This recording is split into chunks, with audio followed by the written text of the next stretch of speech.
Welcome into the Common Dad Podcast, Season 4. Thank you so much for listening. I am, of course, again, your host for this season, Justin Matthew Gray the First, and I am joined, as always, by my half non-blood related cousin. Figure that one out. Andrew, how are you doing this fine? Yeah, sort that out. How you doing, sir? It's a rainy day, but it's not raining in my office. So I got that going for me. So, it's a good day to drink. Gotta have, it's always a good day to drink.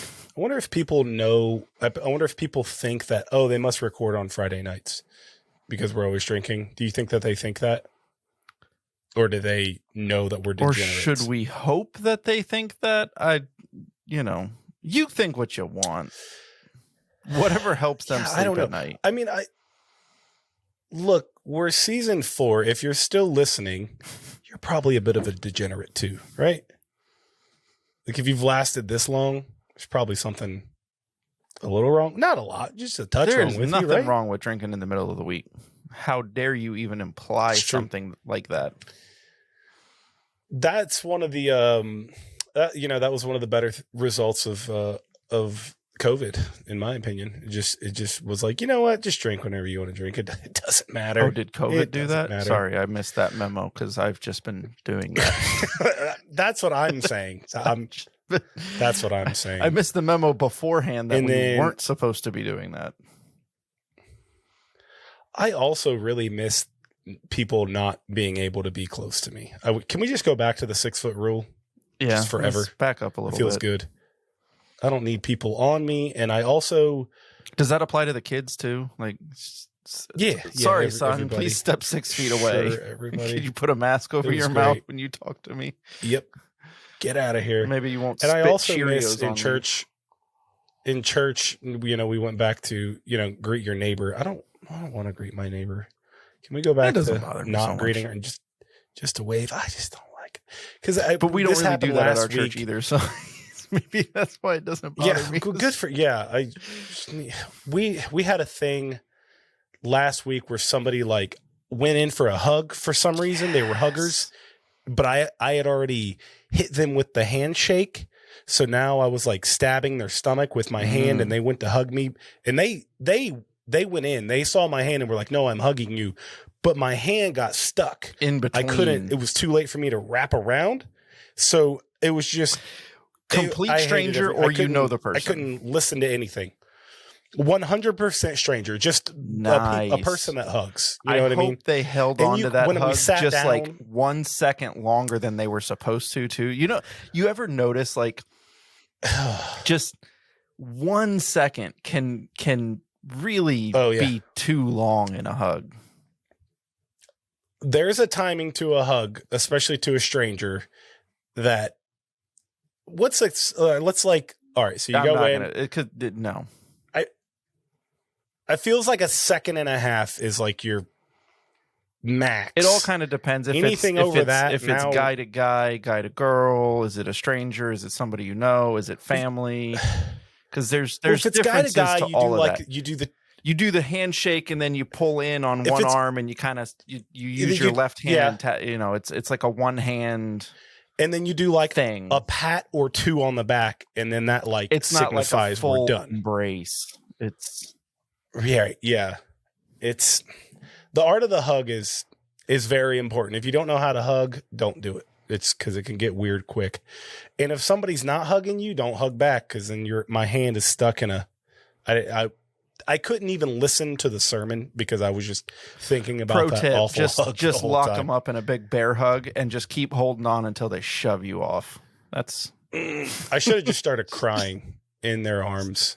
Just broke down right Put your head down on their shoulder and just release all of your tension. Just everything. It was I'll think about that hug till the day I die. Anyway, speaking of dying, that brings us to the subject at hand, and we're talking about transitions. Transitions. Yeah. Look, we're on season 4. We're practically professionals at this point. It feels like. I mean, we're not getting paid. I mean, you went from hugging too long to pregnant. That's a heck of a transition. That takes skill. Well, but if you think about it, pregnant people come from hugs that might be a bit too long. Touch too long? Just saying. Too long or just the right amount? A lingering hug. A lingering hug can turn into a human being. Just remember that. They say it always starts with a back rub. Lingering hugs and pregnancies. Always starts with a back rub. Yeah, leave a little room for Jesus. Yep, starts with a back rub. I would contend that back scratches are better than back rubs. 100%. That's just me. Anyway, so we're going to give a little crash course on how to survive the term in which your significant other, wife, girlfriend is pregnant. I've been through 3, you've been through 2. I feel like there's a lot of topics we talk about on here that we really don't know what we're doing, but I feel like we're pretty seasoned here. Between the two of us, we've got 5 births. That's an amount of expertise or survival instinct. I don't know. It's pretty good.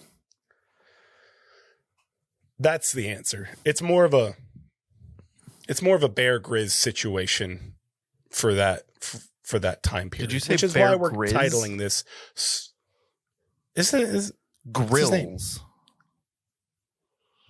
I thought it was Grizz. Bear Grylls. I thought it was like a stage name. Grill, like the barbecue grill. Bear Grylls. Anyways.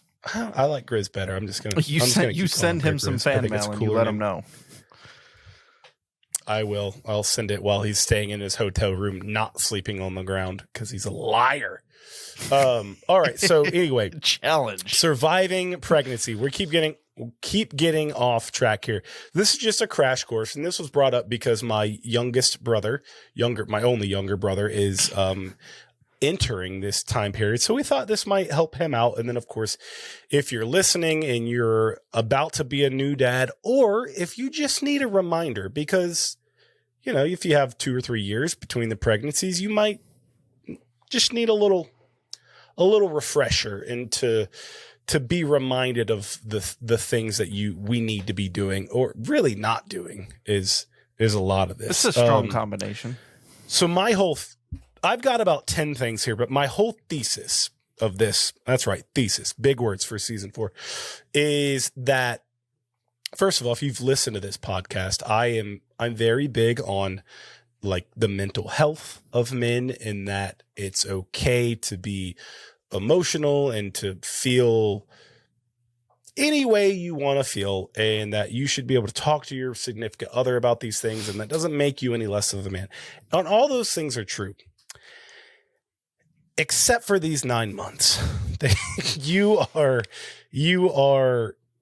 not as important as your other half. You're not, because your other half now has another human in it. It's 2 people, and they outnumber you. I don't think we can possibly. It's just math. You're right. It's just math. It doesn't have anything to do with feelings. It's just basic, mathematics. So that's kind of my thesis. Is you just gotta. I don't know. Suck it up's not the right word.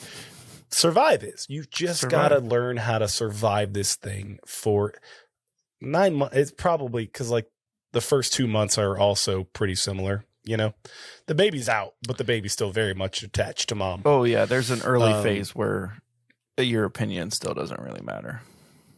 No, I don't know that it ever does, or it is helpful. But so my first, just to kind of kick this off, is you can't help much. So help as much as you possibly can, because at the end of the day, your wife is walking around with another child in her. She is literally doing the heavy lifting, and she is going through all the pains depending on where she's at. All the things. I beg to differ. So just do. Okay. All right. I'll let you go ahead. Sure. She's carrying the child, but that doesn't mean that you can't help. You can pitch in and you can do the dishes. No, I didn't say you couldn't help. I'm saying help as much as possible.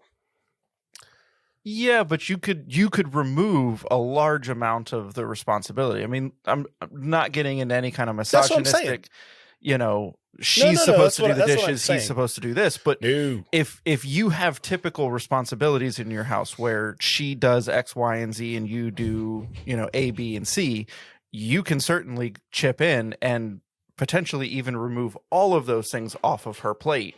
Yes. So that her only job is really to sit there and grow a baby.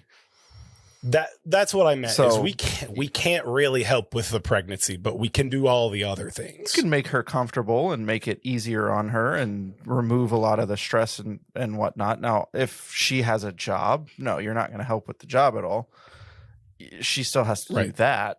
But I think that I don't think there's enough credit or weight that is being put on all the stuff that needs to be done, that you would pick up the slack. Slack is a bad term for that, but that you would pick up her, load, if you will, to carry that while she's taking care of something else. And that's part of what the teamwork is. When, marriage is a partnership, you're both a team trying to get to an end goal, whatever that goal is. During pregnancy, that's, the birth of your child. Or the birth of a child. Maybe it's not yours. And, certainly. Just toss that in. Great. You never know. That's another episode, by the way. There's people out there. You never know. Sure. But you're trying to get to an end goal, and you have to share the responsibilities. And if she's taking on the responsibility of carrying the child, probably because you can't, you have to take on more of the responsibilities that maybe she typically carried before she was pregnant. Yes, I still think that's a big job to do. It's big. It is. Yeah. What I meant by that was like there's not much we can do with the actual pregnancy. Like you said, we can make comfortable, but there's a lot we can't do. But yeah, pitching in on what they would normally do is big. I asked my wife on this. I was like, anything else you would throw in? And this is kind of along this same line was, and we've been through 3, and I think there was one pregnancy, I can't remember which one it was, where she kind of got into the I'm pregnant, but I can still do it mode, Yeah. And it's like the pregnancy is nothing. I can still do my normal life. I can do everything. And it's like, I believe you can. I understand you can, but don't stop, sit down. And then it becomes like, like you're patronizing them, and then now you're just off into a whole nother issue. So my fix there was eliminate the whatever the mess is before. So if you see dishes in the sink, you knock those out before she sees them. Just get it done. So if she's in the I can do it myself mode, there's nothing to do. I've done it. It's finished. It's over. Because you do not want a pregnant woman to feel like she can't do it. That's a real problem that there's a mental health that's important for the mother, that if she feels like she can't do things, then she's mentally not going to feel capable or 100%. And right. So I agree with you. You don't want them to feel that way. So just take it off the table when you can. I think that's probably an inevitable feeling. But they're pregnant. Their emotions are going to be all over the place. So that's an understatement. Be ready.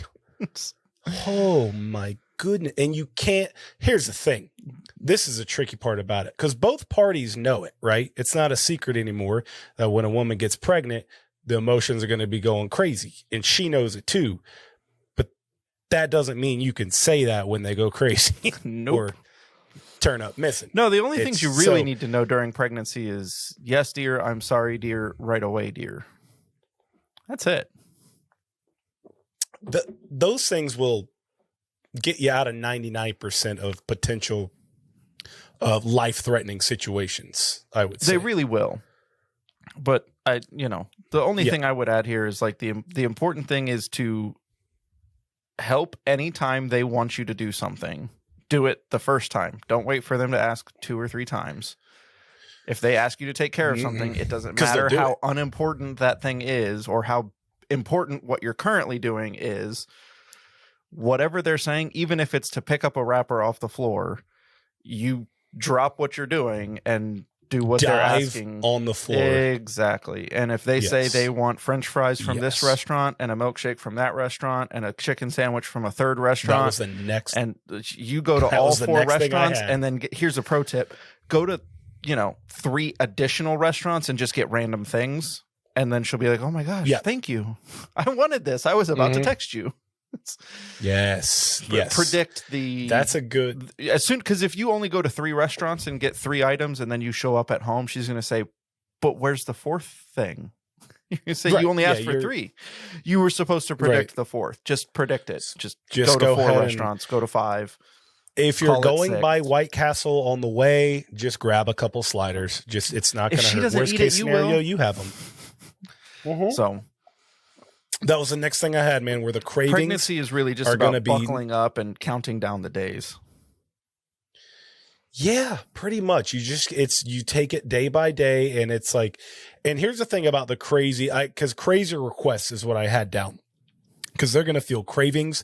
They're going to maybe see a pillow on Amazon that they think is going to make uncomfortable, and it's not, and it's a $200 pillow. Doesn't matter. Buy the pillow, immediately purchase it at the end of the year. Go to the Amazon warehouse and pick it up yourself, and then bring it home. Like and here's the thing about the crazy request. Don't just deliver said request. Do it with a smile, because if you have an attitude, you might as well not have done it. It's not gonna. If you deliver it's worse than 4 not fast doing food it. bags. Yeah, agreed. Absolutely agreed. Make up a lie and don't do it. Put anything. Don't show up with 4 bags of fast food and go, "Here you go, you lunatic." That's not gonna. That won't be good. That will be death. So do it with a smile. Do it with a Just smile. do it. And I have a feeling you were on top of this because you're a prepared person. And this is going into a little bit more practicality here. Especially if it's your first pregnancy, be over prepared. Oh, well. And 2 and 3, you kind of know what you're doing a little bit, so you don't have to be, and your house is already kind of ready. How prepped were you for number 1? You mean in terms of like having the nursery ready, having the crib built, having, the car seat installed, things like that? Those things. Yeah, that and then also for number 1, we had the bags in the car already. When you get in kind of that 1 month zone where it really can kind of happen anytime. Bags were in the car. I had already made a dry run to the hospital to know where I was going to park. I knew how much it was to park. I knew exactly where we needed to go, way where ahead we of me needed on to this check one, in, the floor. There were no surprises when we had this thing. Now, I give credit. The hospital we went to actually had a thing for there's a window of 10 pregnant women that are going to be somewhere in here. So they invited all the families and they did a walkthrough. Here's what your room's going to look like. Here's what it's going to have. Here's going to be some of the nurses that so we were ready to roll for number 1. When it was go time, there was no questions about what we needed to do and where we needed to go. And that was a big help. Were you that prepared, or is that a little overboard? I don't think that's overboard. I think that's great, because I think you should try to prepare as much as you possibly can. There is no amount of over prepared. Mm-hmm. That being said, I think you should understand beforehand that things do not go as planned. Mm-hmm. At all. That is true. So if you did all of the things you just said and all of those things worked out for you, good on you, because not to scare anybody, but I would argue that that's probably not the norm. That's the goal. I would agree. That's getting an A+ or something like that on your test. Certainly the goal, but I don't think that that's the average. For us, our hospital did do the little preliminary tour. Here's where you go if you do this. Here's where you park your car. Here's where you check in. You know, we did the whole tour. We went there. I don't remember where in the pregnancy we did the tour, but we did do the tour. And I was familiar with the hospital because my brother had actually given birth to his kids at this hospital. So we were familiar with the hospital in the area. And I'll admit I probably didn't pay as much attention on that tour as I should have, because my wife is absolutely wonderful and usually takes care of all the details for me. And I fell into my routine of, oh, Sarah's got it, I don't need to worry about it. Yeah. Failing to, think about the fact that in that moment she wasn't going to have it. She may have it during the tour. She had it all written. It was fantastic. Right. Folders and binders, and she had it all written down. She had it perfect during the tour. During the actual, labor period, probably not as much. So with distracted. Our first, he came a little earlier than expected, which isn't the end of the world by any means. But it was one of those situations where it was about midnight and I had just fallen asleep, and then she rolls over and smacks me and says, my water burst. And I rolled over and said, take a shower. Woo. And then I rolled over and tried to go back to sleep. You got guns in the house. And I tried to go back to sleep. That could have been your life. But to my credit, she went and took a shower. And she said that it actually helped, because kind of helped. Not really, because it just continued to, it's a very wet thing that happens. But we loaded up, and for my job at the time, we had on-call rotations. So each one of us had, we were 2 weeks on and then like 4 weeks off on this on-call rotation. And oddly enough, at the time, I was on call. And the only way to change this system was physically on the phone, programming the phone in the office. So as we loaded up the car, and as I went incredibly fast at exactly 65 miles an hour, I would never go any faster than that with a pregnant woman in the car at 1 in the morning. You would never speed on a highway. I wouldn't. In Florida. Very fast at 65 miles an hour. I went to my work, where then I changed the phone system. And then very fast at 65 miles an hour, continued the drive to the hospital. And I parked at the ER where I thought we were supposed to park, but I didn't pay enough attention during the tour. Wasn't supposed to park there.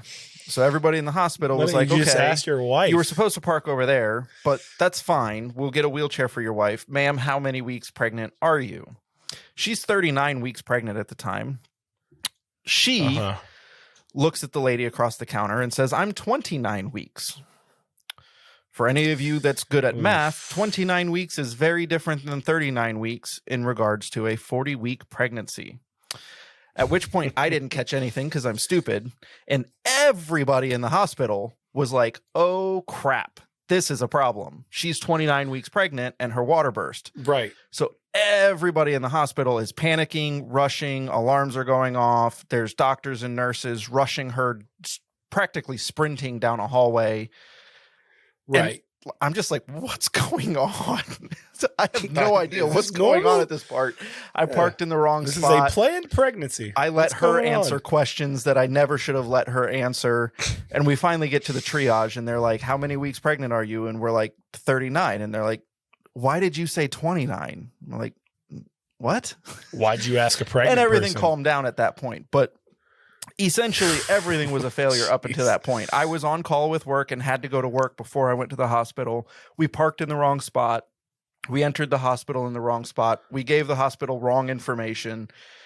It was just a avalanche of just a wrong spiral things. Of wrong things. Yeah. Prepare as much as you can, but understand that everything's going to go wrong in the end. And in the end, everything was absolutely fine. Right. It all worked out. Yeah. Just get in the hospital. Just get there, and they'll telling my wife to take a shower wasn't the wisest. I'll admit that one. Just get in there and let the professionals. But it's one of those where it was like right as I fall asleep, she's like, my water burst. I'm like, shut up. my gosh, just be you quiet. Kidding me? Just fell asleep. It's like that one moment where it's like, that wasn't a happy moment for me. But it didn't change anything. I had to do it. You had, and you got there and everybody was fine. So that's maybe the lesson there is you can't be prepared for the unexpected, but you can mentally prepare yourself. Like if you kind of tell yourself, all right, this could all spiral at any moment, that may help you not freak out as much. Maybe. Yeah. Or maybe not. Maybe pro tip, pay attention during the tour. Don't have your wife do all of the note taking. You do the notes. It's completely worthless. I just have a couple kind of survival things for the more on the husband side. I had one, and during marriage, there are times, while not pregnant marriage, just regular marriage, there are times when a subject will come up, and as a husband, you're thinking to yourself, okay, I can either pick this fight, light this candle, and I don't know how it's going to go, but I kind of want to speak up. I kind of just want to say something. Say my mind. Maybe it works out. Maybe it doesn't. And maybe you pick the fight and it's a fight, and maybe you pick it and it's not a fight. It's fine. When your wife's pregnant, shut up. Don't. If you're on the fence about should I say something? No, don't say something. That's your just cue don't not to say it. Right. If you're on the fence, absolutely not. Just tell your coworkers tomorrow. Just tell them all about how crazy your wife is, but do not pick a fight because you won't win even if you do win. You won't. Would you agree? I would tend to agree. I think there are certain things you should probably speak your mind about when it comes to large decisions. If you're adamant that the birth be handled a certain way and she's adamant it be handled a different way, that's a real discussion. Like, yes, you shouldn't just roll over. If she's saying she wants it to be all natural in a birthing center in a water birth, and you're all about it needs to be in a hospital with as many people who know what they're doing. First, understand her opinion matters more. She's the one going through it. Yes. If you're going into brain surgery, your opinion matters more than somebody else's. But you should consider the other person's opinion when you're making the decision. If she's giving birth, her opinion matters more, but your opinion does still matter. Like, it is still your child, maybe. I'm talking about you should have a say in some of that. But in the little things, no. Like, shut your mouth. It doesn't matter. Right. If you're at Rooms to Go and you're picking out some new furniture, she wants blue, you want red, just get the blue. Yeah, just get the blue. Those are not worth the argument. It's not worth it. No. But that's a good point. The big stuff, you gotta, but you'll know. Like I said, if you're like, maybe I do, maybe I don't, but you'll know. I had another one, and it's kind of in that same line of thinking. All the and I kind of talked about this at the beginning. I like the mental health side of men, and I think you should always be able to confide in somebody. But during the pregnancy, this might not be the best time to bring your work problems home to your wife. She's going to be an angel. She's going to listen probably. If you want to unload all that on her, I would say at least during this time, find a friend and just tell them, hey man, this next 9 months, I'm just unloading on you if I got some crap I need to talk about because I'm not taking it home. It's not going to be great. It doesn't so if you've got some extra stress and you can avoid, again, you don't want to put if it's something that needs to be talked about. Stress that she can't actually help with. Now, if it's something within the four walls of your home, then yes. But if you had a bad day at work, just find somebody else to talk to it about while your wife's pregnant. She's got other things that are going on. That's a good one. Just sort that out. One thing I was going to say, and this is kind of a shift in the topic here. One of the tips I would have for the guys out there, go ahead and get your own supplies too. And what I mean by that is, like, there's no rule out there that says you can only have one diaper bag, you can only have one baby carrier, you can only have one changing pad. You can only have one this. When you're doing all this shopping beforehand and you're buying strollers and you're buying car seats and you're buying all these different supplies, there is stuff out there that is designed more for guys than for girls. You don't have to have the pink, shoulder bag with the flowers on it as a diaper bag. You can have your own. Go get your own bag, get your own changing pad, stuff it with diapers and baby powder and whatever else. And when you have to take the child, you grab that bag instead of the other bag. You got your stuff. Yeah. You take your own stuff. That's a very uncommon thing that should, that's good. There's no reason for you not to have your own. And if you want to share, great, share. I'm not knocking that at all. But if you're not, if you're the type of guy that doesn't want to be rocking a pink bag with flowers on it, then don't. Yeah. Have two bags, one for her and one for you. Especially if you have another young child, that if you have two kids that need two diaper bags, have one for each car, or just have your own. Yeah, have your own. You're going to get car seats for your own car versus her car. If you're a 2-car family, then you have your own car seats, and she has her own car seats. And there's nothing that says you can't do any of that stuff. So go out there, and if there's well, that was the other part I was going to say is the carriers. There's all different kinds of carriers. And I don't know who it is. They don't sponsor us, so I wouldn't say it if they did. But there's carriers designed for men, because our bodies are set up a little different, obviously. So there's a carrier you can get for a man's physique, and it's gonna feel different. It's gonna fit better. I like that. That's a good one. The only thing I would caution, just as that little disclaimer, is that there are carriers that are good for kids and bad for kids based on the position it puts the child in. If they're going to be in that carrier for any amount of time that's a lengthy amount, if you're going out for several hours to go shopping or something and they're going to be strapped the whole time, be careful which ones you pick. Don't just go grab something on Amazon, because read your reviews. There's a lot of reviews and things that go into that, and where the child's hips are located in the direction of their legs does actually matter. And the really good carriers will pay attention to things like that, and the really bad carriers are not paying any attention to that, and you will mess your child's joints up if you do that wrong, especially for a long period of time. I've got one last one, and this is just after the pregnancy, when your newborn is waking up quite literally every 2 hours, if you're lucky. Sometimes it's 1 hour at a time. Get a little plan in place once you kind of learn your new baby's schedule. And if you're the father listening to this, you hear the baby cry, I would recommend, again, get your own plan. Our plan was baby cry. I wake up, I change the diaper, you get the swaddle, you get the kid ready to feed. That was my job. I'm getting you ready. You can't do anything when the baby's feeding. That's literally nothing you can do. So do everything you can do, prep them, get them ready, change the diaper, prep them, hand it over to feed. And sometimes the new babies feed for a while. So sleep a little bit, get you a half-hour little nappy nap in.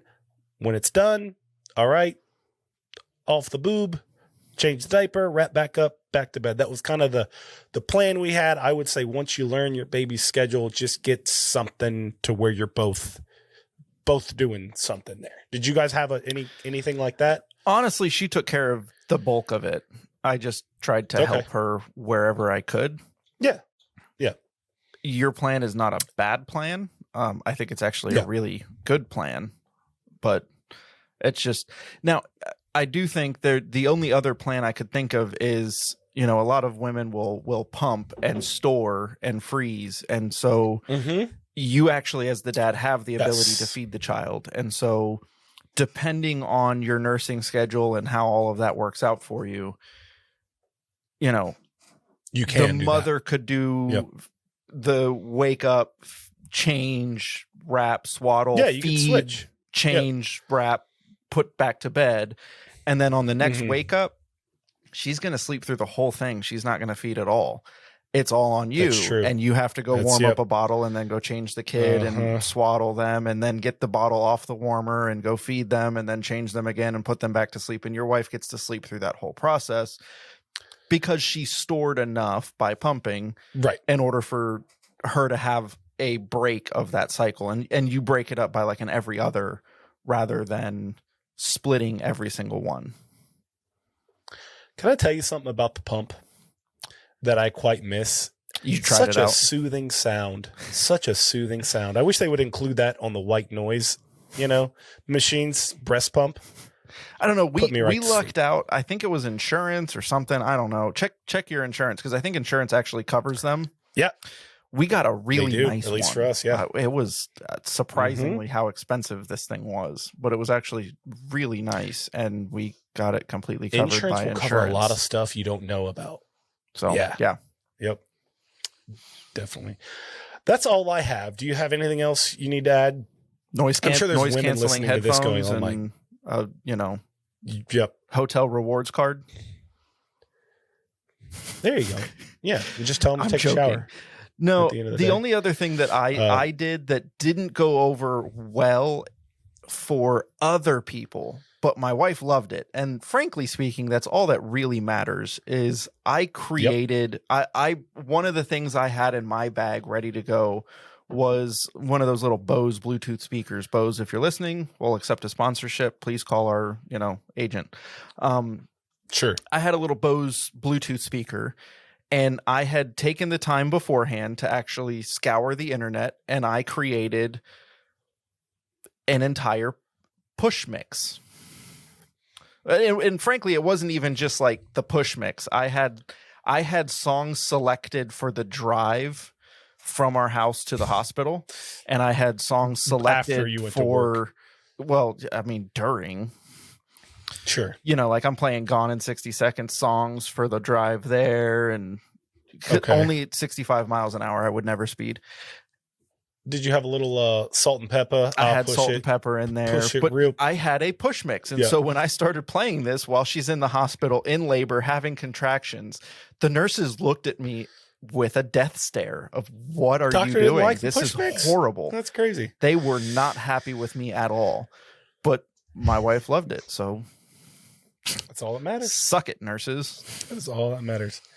Yeah, what do doctors know? A bunch of freaking the doctor wasn't there. The doctor was there for like 5 minutes. Oh.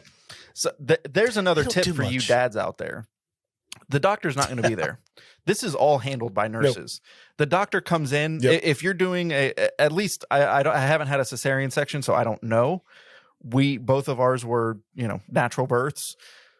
Mm-hmm. The doctor's there for like 5-10 minutes. I don't know. They don't really do much, honestly. Yeah, the entire labor process up until she got to a certain, percentage of dilated or whatnot, it's all nurses, and they're helping. They're in constantly checking. They're doing everything. And then when she reaches that, like, okay, the baby's coming, they're like, okay, we'll call your doctor now. And it's like, what? He's not here. Mm-hmm. Right. No, yeah, he's not sitting in a lobby waiting. He has patients to go see. He has things to do. So he's off doing his thing. And when you reach that point, then they'll make their way to the hospital. They'll come into the room. They'll catch the baby. They'll snip the cord. And then they'll say, okay, great. Have a nice day. Mm-hmm. And then they'll bill you 2 weeks later. And then they'll send you the bill. And it's normally not inexpensive. But nurses handle almost all of it. And the reality is that the nurses know how to do this stuff better than the doctors do, because the nurses in a hospital do it every day. Are doing it every day, and they're doing it multiple times a day. Every day. Yep. Just baby after baby after baby after baby. They see every case, they see every situation, they see every complication. They know exactly what's going on. They know exactly how you're going to react. They are your best friend or your worst friend. Make friends with them, because that's the point. Make friends with the nurses, because they can make your stay really pleasant, or they can make it a nightmare. Yeah. And they have all the power. Really. Oh yeah. Even after the baby's there. Even after. That's a good one to end on right there. Make friends with the nurses, but not too good of friends. Careful, dads. Not too good of friends. All right. This has been another wonderful episode of the Common Dad Podcast. Thank you so much for listening. Do not forget to go to our not so new YouTube page, like, follow, subscribe. Instagram, we're there as well. Hit a little follow button. And of course, we're dads, so we are naturally on Facebook. Like there as well. And follow. I don't know if you like or follow on Facebook, but whatever. Just do it. Thank you so much for listening. We will see you next time.